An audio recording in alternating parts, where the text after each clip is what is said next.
Having our new kefir for breakfast. I'm just gonna have a shot of that. I don't want too many berries in. No, you don't want too many berries in the morning.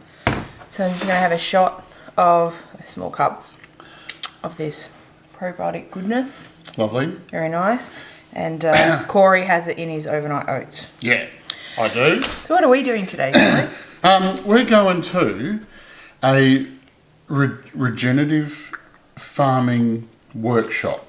Field day. Field day. So a regenerative agriculture field day on a sheep farm. And it's only about 40 minutes from where we live. And so it's not too far from us, which is good because they have them all over the state. So yeah, excited about that. And the big news is that they're having a fresh lamb from the property for lunch.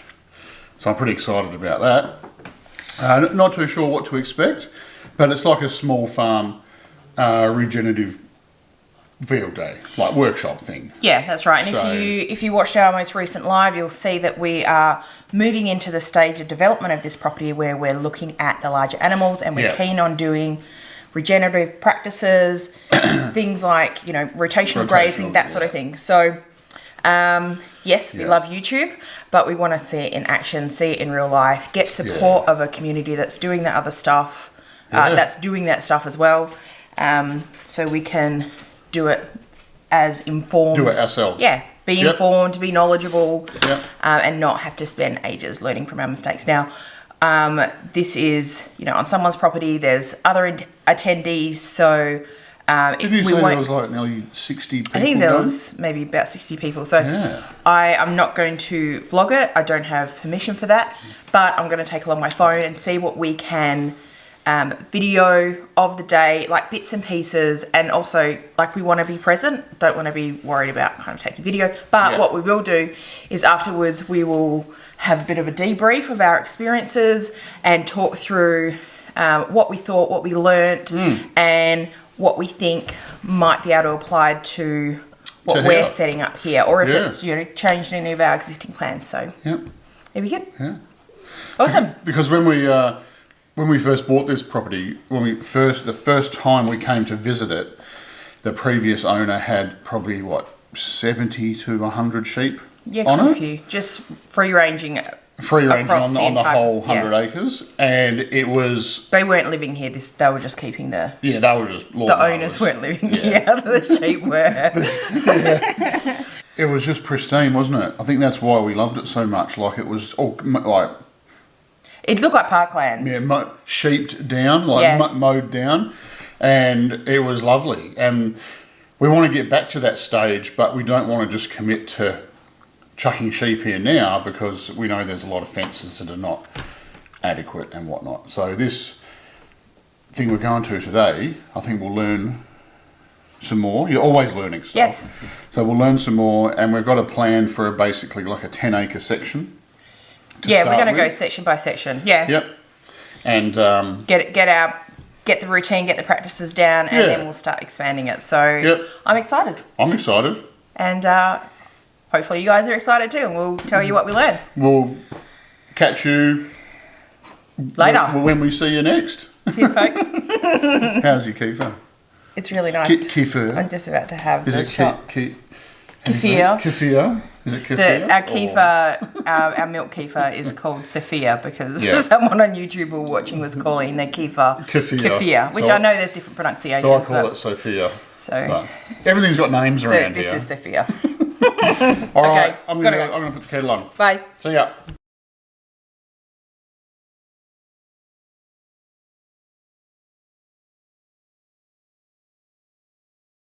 I'm gonna get a glass of wine. You're a bit taller than me. Should I put the camera up or do you want to step back? Oh, I can step back. Alright. Well, we're back from our day. We made it back in one piece. First of all, great lunch. Oh, big lunch. It was fantastic.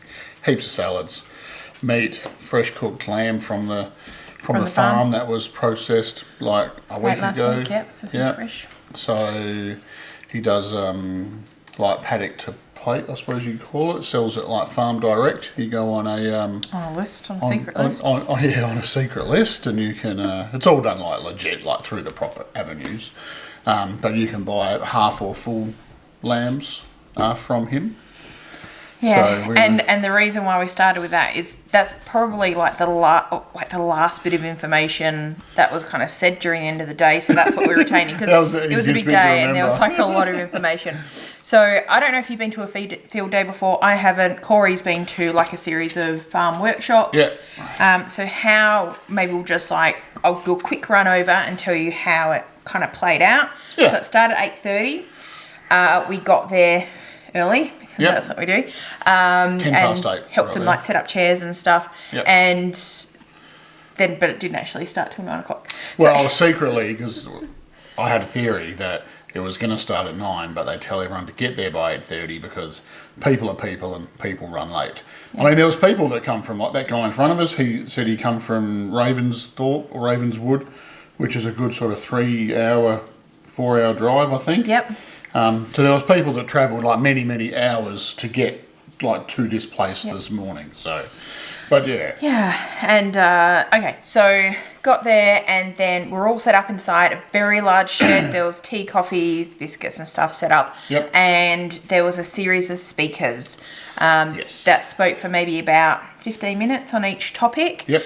So out of the gate, the first speaker was the guy's farm that we were on. Yep. And he talked about, he runs sheep. So he was talking about how he implemented perennial grasses, a particular type of grass, kikuyu grass. I hope you said that properly because I'm not even going to attempt to say it. Maybe I'll put the how it's spelt down below. Yeah. So he implemented that like a number of years ago, and now he's got kind of year-round pastures for his sheep. I think the majority of the day, the go of the day was essentially on year-round grasses to keep cows and sheep fed. Yeah, as a regenerative strategy. Yes, without having to purchase inputs like grain or outside like hay or straw or whatever for multiple months of the down season. Yeah, because for us here in WA, summer is a very input heavy season. Yeah. Because everything's kind of dead and dry. Yeah. And the trick is to, I guess, reduce costs by reducing external like grain, purchase of hay, external feed. So there's all different grasses that thrive at all different types of the year. So the second speaker, was talked about how you might balance different perennial crops like on your pastures over the course of a year to fill in gaps and different strategies around that. Yep. And he was a beef farmer. He was a beef farmer. Yep. We bought 180 head, roughly. I couldn't remember. Yeah, I think he said 170 to 180. That's considered small, I think, in the grand scheme of things. Yep, and then talking about soil,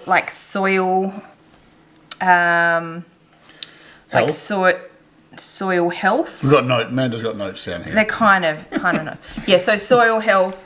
Talking about how you can assess the soil of your land through different soil tests, like digging down, looking at the colour of it, looking at the structure of it, doing just a simple pH test. Like that's something that your everyday person can do just on site. And what was that device called?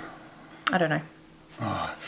That's later. That's the workshops. Later. Oh, that's later. Yep. So these are still the speakers, and then I was getting ahead of myself then. And then we had someone talking about the principles of soil health. There's 6 different principles, which we can go into. Then we had a break. Had morning tea. Had morning tea. Which was like scones and coffee and biscuits and cake and... the scones were good, weren't they? The scones were good. Right. Okay, so... And I think there was a couple of other speakers as well doing short little bits. Yeah. There was someone talking about, food security was a big theme of the day as well. So there was someone talking about looking into the food security of our state and, the gaps in our process that COVID revealed. Yeah. And what can we do about that moving forward? Make our state a lot less vulnerable.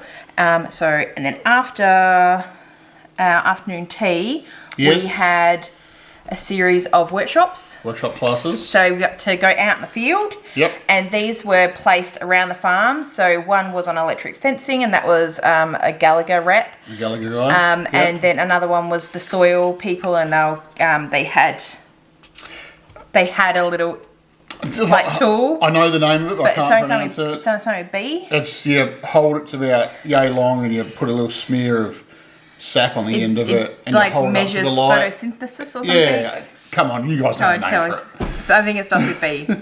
Like, my brain's so full of stuff, and I didn't specifically So they write showed that us down. how to operate that, and they, said if something's got a high photosynthesis number, right, then that particular weed or grass is thriving more than other ones that have like a lower number type thing. And she gave us a bit of a rundown on how to assess that. Yep, assess that and then make balances. Yep. And then, like, a really fun one was the soil, soil conditioning of the Sheep soil. Sorry, sheep conditioning, scoring charts. condition scoring, not soil conditioning.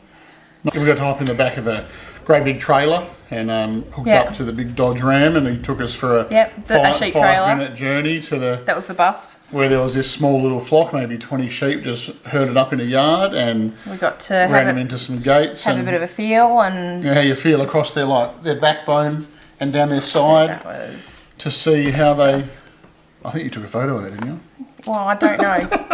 And you give them a squeeze, and told us the best how to score it. So we got a little score chart here. So that was interesting to have a bit of hands-on. And then you got to jump in the trailer and like truck on back. Yep. It was like bring us back memories. I thought they were going to take us like to market because didn't quite know where we were all going. Us humans in this big caged trailer was a bit odd. And then we got back. We actually got hurried along. Someone had to drive up and grab us.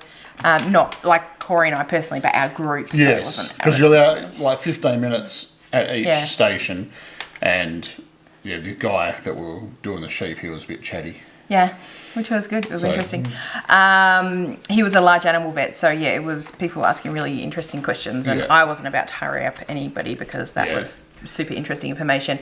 Went back, and then we had a panel, right? A panel of experts who, when I say experts, they were some of the speakers from earlier. Earlier in the morning, they were all lined up at the front, and they just gave a quick spiel about themselves. Yeah, the sort of challenges they're facing with their systems and the opportunities they see in the market. Yep. And everybody had opportunities to ask questions. Yep.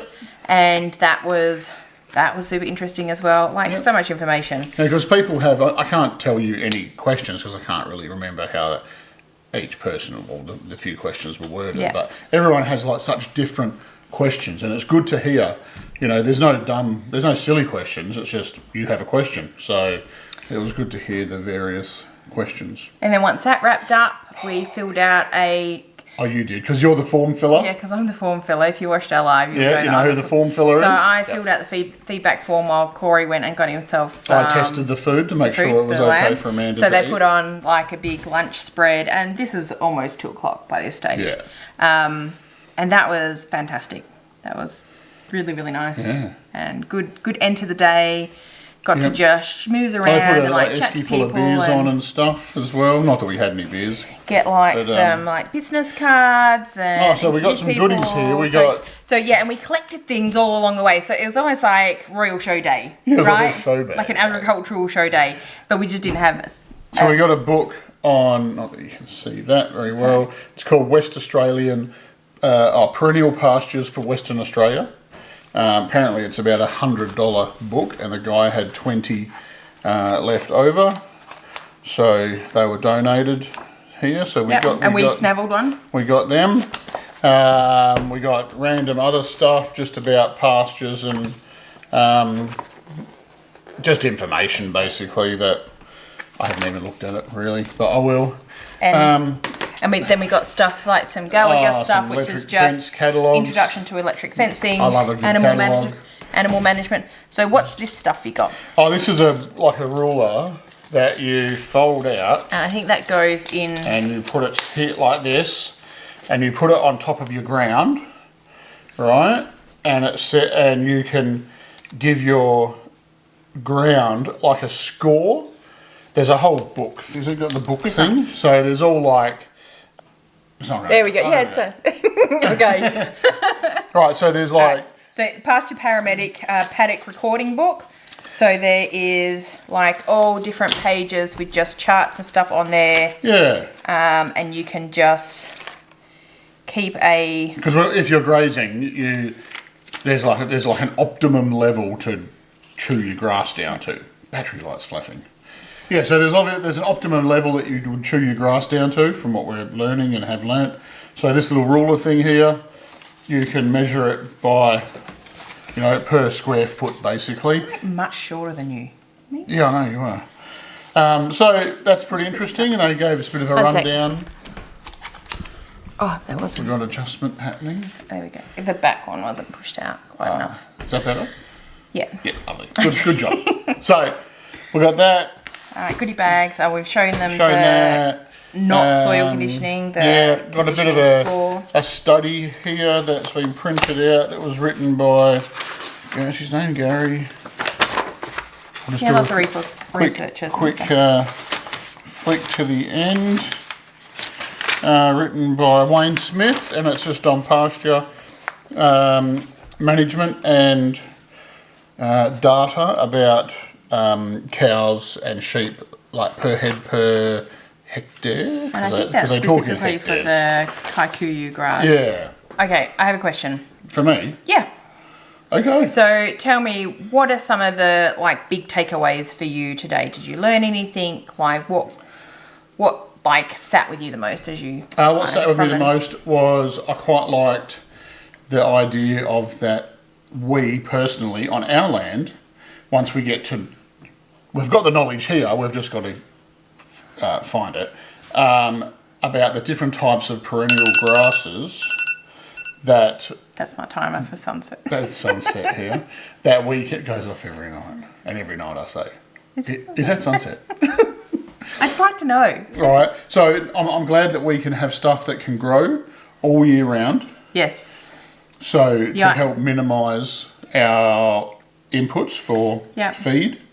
I mean, that will take a bit of setup, but managing perennial pastures and getting more educated around that, we got some. I think the indicator was roughly about 3 years to have it it's regenerative, sustainable.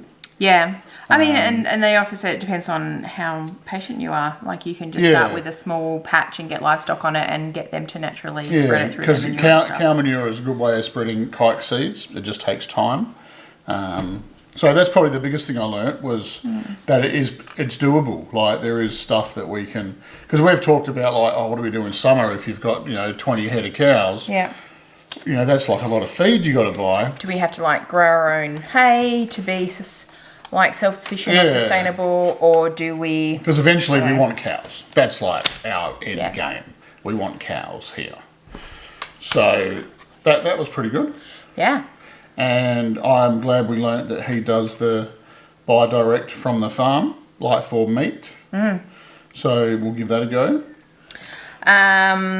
So mine was... All right, what else? Well, I'm going to ask you a question. So... Yeah. What was your biggest takeaway from the day? Okay, so mine was... Yeah. I walked away with the very strong but I guess understanding of how even with a 100-acre block, it's considered a hobby farm, right? I mean, we were in the room with people with hundreds and hundreds of hectares. Thousands. And, that it wasn't weird or anything. There's space for everyone. So we're really determined to find a way to make some of these big system stuff work on a smaller scale. Yeah.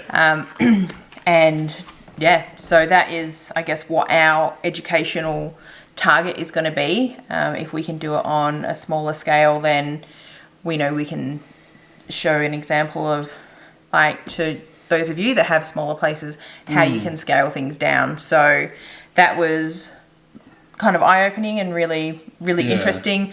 Really happy to see that strong movement towards food security, to sustainability, regenerative farming, and like the kind of the commitment of people going, yeah, we know there's a lot of people out there that are committed to like old ways of doing stuff, but the future is coming. We are moving forward regardless, and sooner or later we have to make sure that we are being good stewards of the land and making it better for the future instead of like stripping it out and making it worse. So that was really hopeful. Everybody was really hopeful for a future of our kind of meat industries and all that sort of stuff. Made some great contacts with, had some great conversations. Made some great contacts. Yeah. And, caught up with another lady that I met the other week at a food security little focus group forum thing. So that was really great there. And she runs a regenerative agriculture podcast actually. So I might pop that link in. That was her. Yeah. Yeah, okay. So I might pop that link in the description as well, because that's Australia specific. She's based in WA, so those of you that are in WA, that might be particularly interesting for you.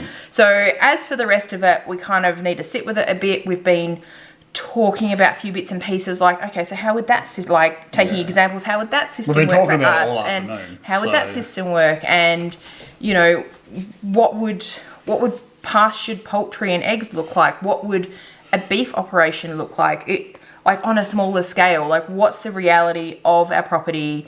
Can we make an income of it? Will it just be a hobby? I don't know. So, because our end goal would be, I presume, I'll say this out loud, but okay, just fill in the gaps. Hopefully it's the same end goal I have. Anything, right? Okay, yeah, go. Oh no, you're there. Oh, good. Yeah. I don't know where, but you're there. Is to have a property, whether it's like 100 acres here, hopefully. This property had like a 10-year plan. We've been here 3. So in 10 years we said to ourselves we want to have a property that is like regenerative, self-sustaining, and provides us with...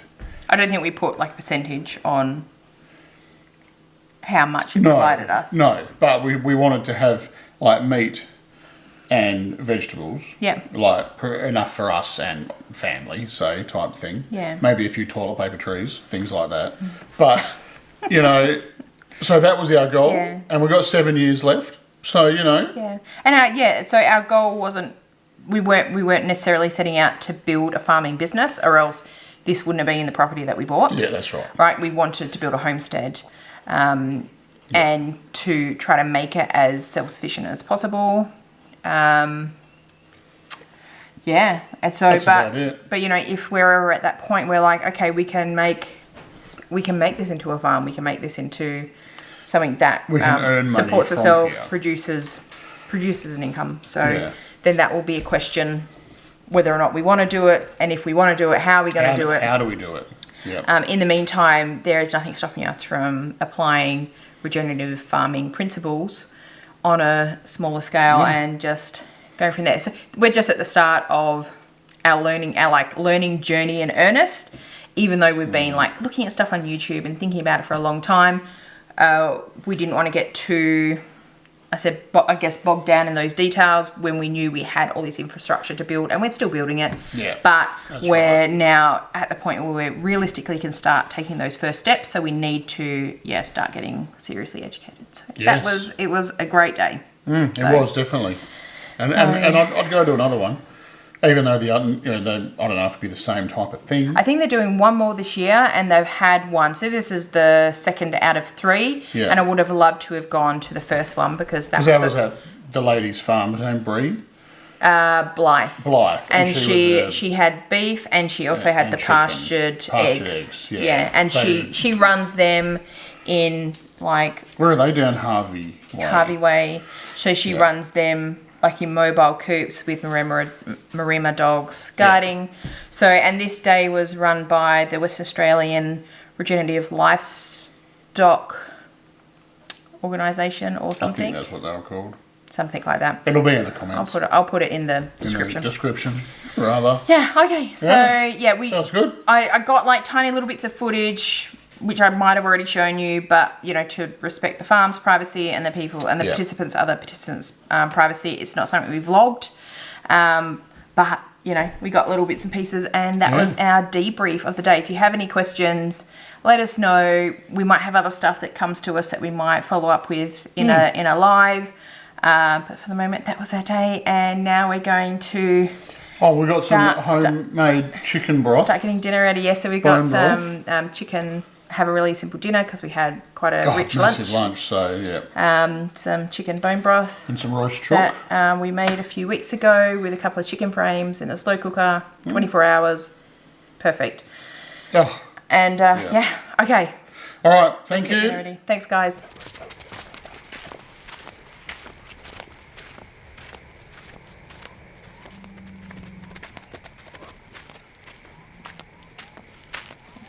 In bed, miss. That way.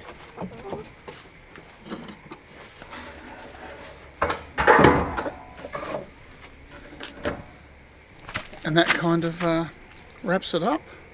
Chickens are in bed. We're not far from bed. What do you think, Dozer? Just throw my toy, Dad. Alright, let's go. Hippo, come on.